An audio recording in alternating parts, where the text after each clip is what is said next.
greeting to one and all present over here, respected judges, parents and dear viewers. This is Sharanya Shree from Rourkela, Odisha, studying in the Public School, Class 6. Today, I am going to speak about why cleanliness is next to godliness.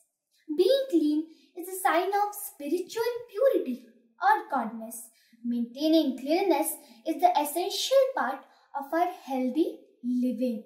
Spiritual cleanliness can keep us safe from the lure and temptations of sin that were surrounded us throughout our lives.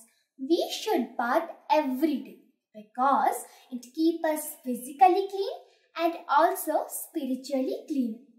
Cleanliness is all about taking care of yourself, getting rid of anything dirty. This is similar to spiritual advancement, where we care about our spiritual health, get rid of anything negative, unkind will thoughts and deeds. Like a spiritual bath can cleanse the mind and spirit with healing vibrations on the bath water, can clean the blockages, pains, hurts on your heart. In our world, COVID-19, we should all be clean, neither we will fall in the disease. One more thing I would like to tell about cleanliness is we should not be greedy, but we should be clean. Like, I don't want to talk with you. You are so dirty.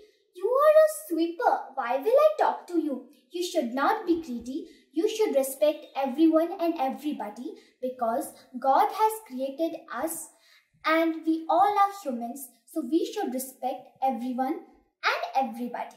This is what I have speak about cleanliness next to godliness. Thanks for watching my video. Bye.